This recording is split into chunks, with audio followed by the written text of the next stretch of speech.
Hello everyone, my name is Sasha Bhat and I work for the Council and for the NHS CCGs in Bradford and Craven, and I lead on mental health.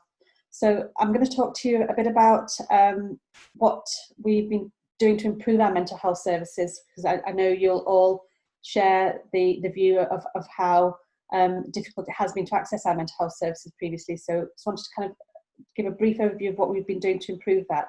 Then what we've seen as a result of COVID and the impact on children's mental health, what we've put in place additional during this period, and what that means for you as children start to come back to school in September, and think about kind of what we can do together to provide that support.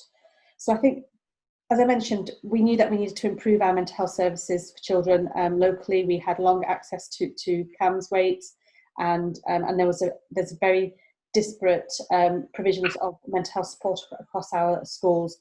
So we introduced Couth, which is an online digital mental health support platform for children and young people. That was introduced in October last year, and really that enables, without any referral process, for children to access quick and skilled mental health support, and they have the pathways in place if they need to escalate that support further up. And we had probably about 50 to 100 registrations on that between October and December, and then another 100 or so in the quarter just leading up to March. And then since March, we've had 940 children and young people who have accessed the Couth platform. And that's 960 unique children. They've used it in the last month. They've used it 3,825 times where they've accessed the site, and that provides them access to a counsellor to speak to. It provides them access to information, to peer support groups where they can talk to other young people about their feelings. And the things that they've been talking about are the issues that we knew were affecting children and young people and their mental health before. So we knew from children and young people that exam stress, that issues around stress, depression, their mood, family relationships, friendships, bullying, experiences of hate crime. Those were things that children were experiencing before, and we knew from parents and from schools that the access to mental health support and advice and information were issues that affected them. And in some ways, during the first few months of COVID, those issues were exacerbated, and we could see that both from the services that we have, which not just the online services, but our frontline services such as the youth service, who provide a buddying mental health support, and that they are available, that those health buddies are available in every single school across our district. We have the mental health school champions, and we have the organisations like Sharing Voices, who provide bespoke support for BAME communities and for parents. And then we have the crisis support, which is provided at Towerhurst for children and young people.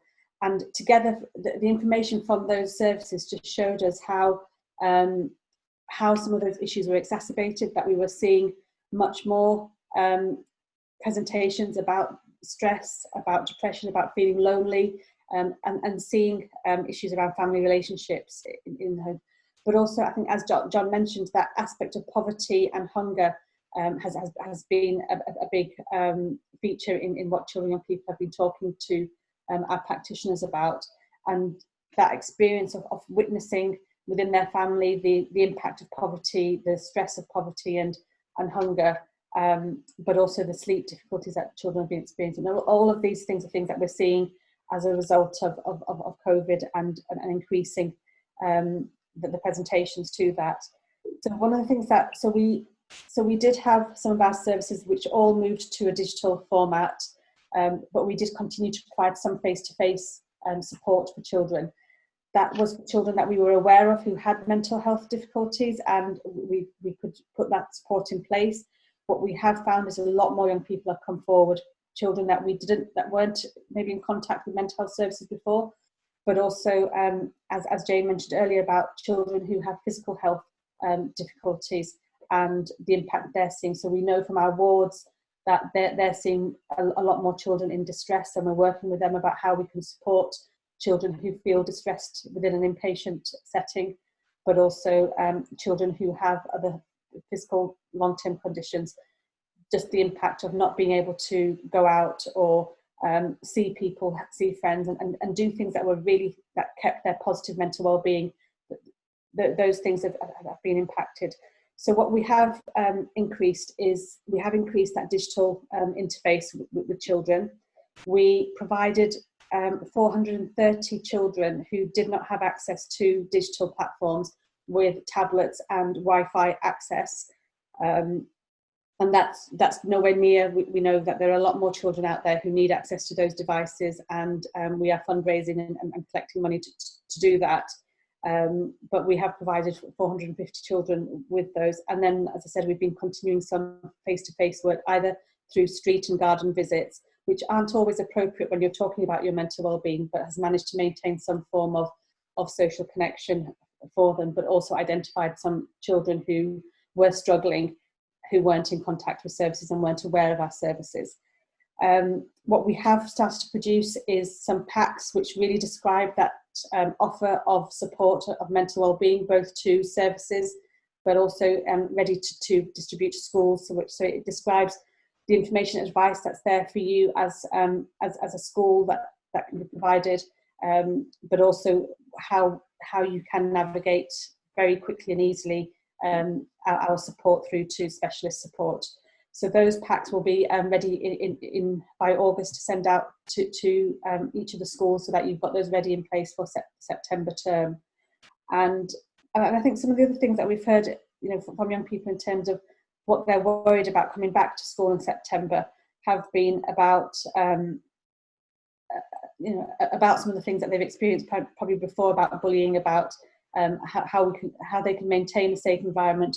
As Duncan mentioned, there's children who live in multi-generational families, who live in large families, and that fear of either themselves or their parents being fearful of them going out to school, and so kind of working together with parents. And what we have seen in our crisis support services is a lot more parents coming forward and needing support, and that's something that we've put in place new, as providing that parental support and working with the whole family rather than just working with the child, which is probably what we used to do a lot of. So that family working and working with the parent and child and providing that whole support has helped to de-escalate a lot of crises that we usually do see services. So I think there's something about how we make that pack really useful for you, and make that have the information that's available for you going forward, but also hearing back from yourself. So Duncan mentioned the lifestyle survey that has some clear questions about social and emotional health that we can use to understand the needs of your school, and be able to tailor some of our responses to schools through the support that we have in each of the schools through the Youth in Mind model. So each of you will have a mental health champion, you'll have a Youth in Mind person allocated to your school, and through them we'll provide that support going forward. So I think it does sound, we have seen an exacerbation. I mean, there's a lot of things that we don't know that will happen, but there's something about how we work together and share that information and act on information quickly. And I think over the past 4 months we've learned a lot in terms of how we do that responsive, quick working together and respond and provide support as we need to, and then flex what we deliver. So I'll stop there, and then I'll take some questions alongside the others.